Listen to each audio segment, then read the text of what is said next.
মহাভারত পৃথিবীর যাবতীয় ভাষায় রচিত মহাকাব্যের মধ্যে বৃহত্তম, শ্রেষ্ঠতম বললেও অতিরেক হয় না। কবে যে এ কাব্য লেখা হয়েছে তা নিয়ে মতভেদ আছে বিস্তর, কিন্তু এ বিষয়ে কোনো মতভেদ নেই যে কমপক্ষে ৩,০০০ বছর পেরিয়েও মহাভারত আজও আমাদের টানে। এ কথা মহাভারতের। আজকে কাঁটাতারে বিশ্লিষ্ট হয়ে যাওয়া ভারতীয় উপমহাদেশের সমাজ, দর্শন, রাজনীতি, বিজ্ঞান কি নেই এই ১,০০,০০০ শ্লোক সম্বলিত বিশাল গ্রন্থটিতে। মহাভারত কোনো সম্প্রদায় বিশেষের ধর্মগ্রন্থ নয়, এ এক জাতির ইতিহাস আর উত্তরাধিকার। আক্ষেপের বিষয় এই যে আজ সংকীর্ণ ধর্মের ধুলো পড়ে আমাদের জীবন থেকে ধীরে ধীরে অনেক দূরে সরে যাচ্ছে আমাদের পূর্বজদের এই দান, এই মহামূল্যবান সম্পদ। তাই ধুলো ছেড়ে একটু ফিরে দেখার চেষ্টায় শ্রুতি সাহিত্যে শুরু হচ্ছে সুপ্রাচীন এই স্মৃতি সাহিত্য মহাভারত। আশা করি আমাদের এই প্রয়াস আপনাদের প্রিয়তা লাভ করবে।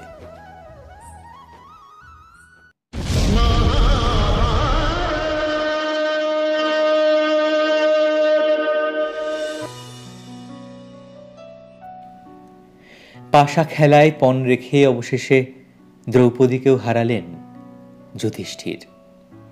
উল্লাসে ফেটে পড়লেন কৌরবরা। দুরাত্মা দুর্যোধন দুর্বিনীত ভঙ্গিতে বিদুরকে আদেশ করলেন, যান দ্রৌপদীকে নিয়ে আসুন, সে এসে আমাদের ঘরদোর ঝাঁটটার দিক। বিদুর ক্রুদ্ধ হয়ে বললেন, ওরে নির্বোধ, তুই যে রসাতলে যাচ্ছিস তা তুই টেরও পাচ্ছিস না। হরিণ হয়ে বাঘকে খেপাচ্ছিস। চিন্তা নেই, তোর ধ্বংস অনিবার্য। নরপশু দুর্যোধন তখন পৈশাচিক আনন্দে উন্মত্ত। দুর্যোধনের আদেশে এক সারথি গেল দ্রৌপদীকে সভায় আনতে। সভয়ে সে ঢুকল দ্রৌপদীর ঘরে। হুঙ্কার দিয়ে উঠলেন তেজস্বিনী দ্রৌপদী। বললেন, যাও আগে সভায় গিয়ে জেনে এসো যুধিষ্ঠির কাকে প্রথমে পণ রেখেছিলেন, নিজেকে না আমাকে। যদি তিনি আমাকে আগে পণ রেখে থাকেন তবেই আমি যাব, নইলে যাব না। তার কারণ, যিনি নিজেই প্রথমে নিজেকে হারিয়ে বসে আছেন, আমার উপরে তার আর কোনো অধিকারী থাকে না।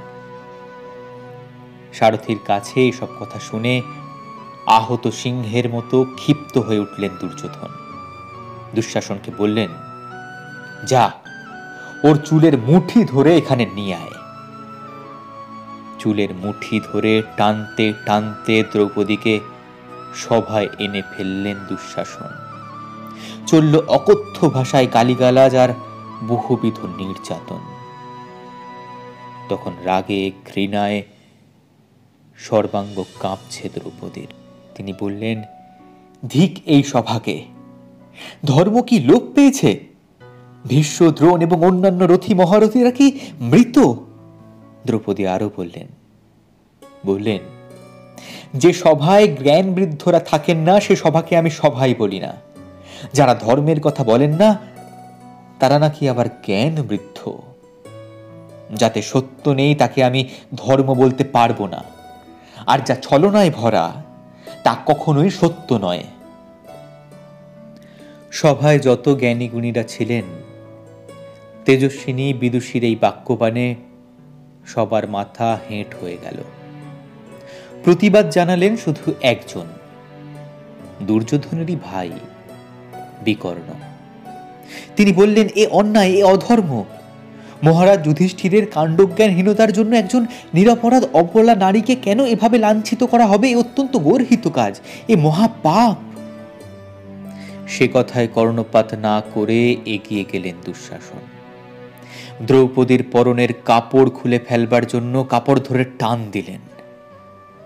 দ্রৌপদী মনে প্রাণে তার ইষ্ট দেবতা কৃষ্ণকে ডাকতে লাগলেন, হে মধুসূদন, হে জনার্দন, হে কৃষ্ণ, আমার লজ্জা নিবারণ করো। দ্রৌপদী পূর্ব জন্মে একবার এক সাধুকে নিজের কাপড়ের খানিকটা ছিঁড়ে দিয়েছিলেন সাধুর লজ্জা নিবারণের জন্য। সাধু সেদিন স্নানের জন্য নদীতে নামলে স্রোতে তার কৌপিন ভেসে গিয়েছিল। তারপর সাধু দ্রৌপদীকে আশীর্বাদ করেছিলেন, তুমি কখনো এমন বিপদে পড়লে শ্রীহরি নিশ্চয়ই তোমারও লজ্জা নিবারণ করবেন। কৃষ্ণ বাঁচালেন দ্রৌপদীকে। কৃষ্ণের মায়ায় দুঃশাসন দ্রৌপদীর বস্ত্র টেনে শেষ করতে পারলেন না। তিনি যতই টানেন কাপড় ততই বাড়তে থাকে। অন্তরিক্ষ থেকে বস্ত্র যোগান দেন কৃষ্ণ। পশু দুর্যোধন উরুর কাপড় সরিয়ে দ্রৌপদীকে সেখানে বসতে ইঙ্গিত করলেন। রাগে কাঁপতে কাঁপতে উঠে এলেন ভীম। হাতে আগুন নিয়ে বললেন, দাদা যে হাতে পাশা খেলেছে, দাদার সেই পাপ হাত আমি পুড়িয়ে দেব। অর্জুন ভীমকে নিবৃত্ত করলেন। ভীম প্রতিজ্ঞা করলেন, ওই পশু দুঃশাসনের বুক চিরে একদিন আমি রক্ত পান করব, আর ওই শয়তান দুর্যোধনের উরু আমি গদা দিয়ে ভেঙে টুকরো টুকরো করে দেব। সভায় যারা উপস্থিত ছিলেন সবাই মহা অমঙ্গলের আশঙ্কায় স্বস্তি স্বস্তি বলতে লাগলেন।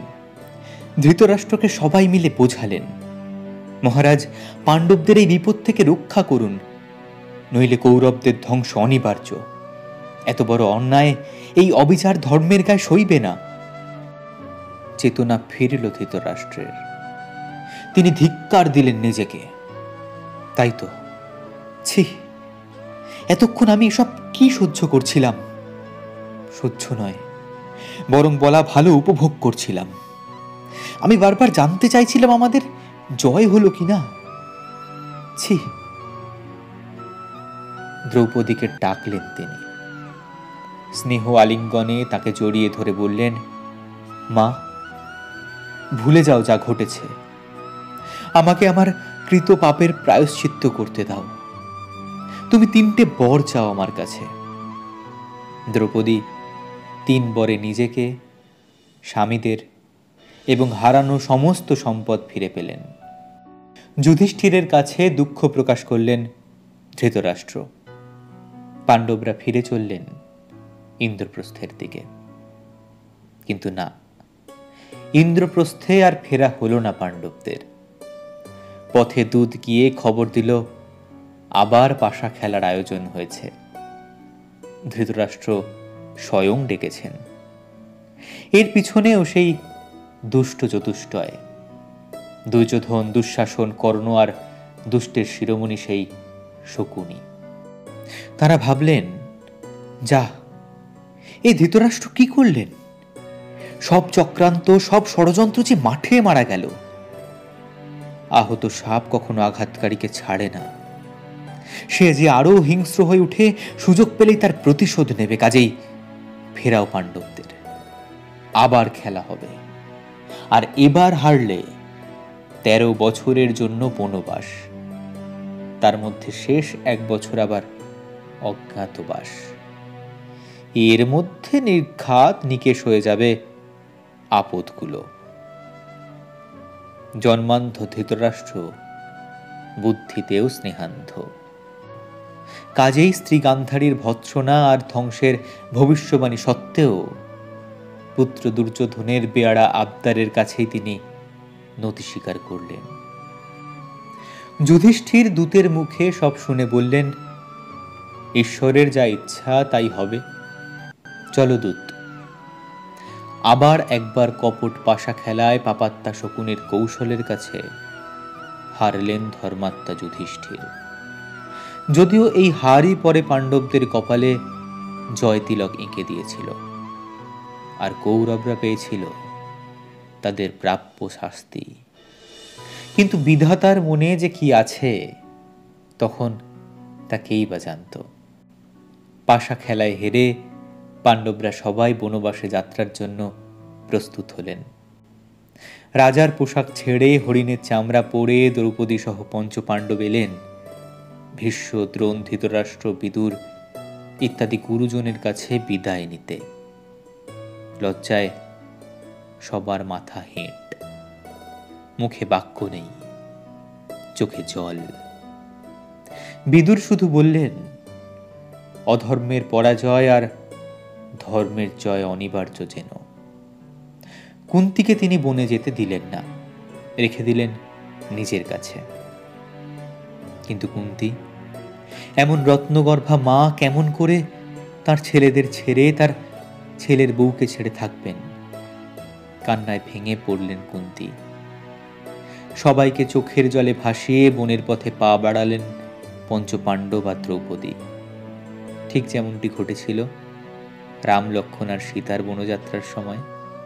নগরীর যত লোক সবাই ছি ছি করতে লাগলো কৌরবদের, আর ঈশ্বরের কাছে প্রার্থনা করতে লাগলো পাণ্ডবদের কল্যাণের জন্য। দুঃশাসন, কর্ণ, শকুনি সবাই তাদেরকে বিদ্রূপ করতে লাগলেন। ভীম আরো একবার দৃঢ় প্রতিজ্ঞ হলেন দুঃশাসনকে বধ করার জন্য।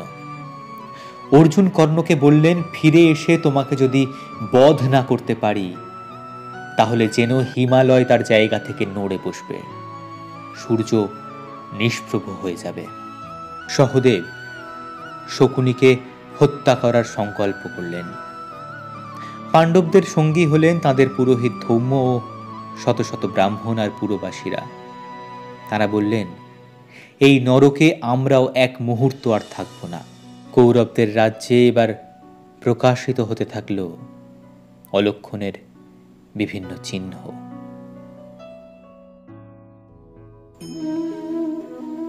সমাপ্ত। আজকের পর্বটির সঙ্গে সঙ্গে শেষ হল মহাভারতের সভা পর্ব।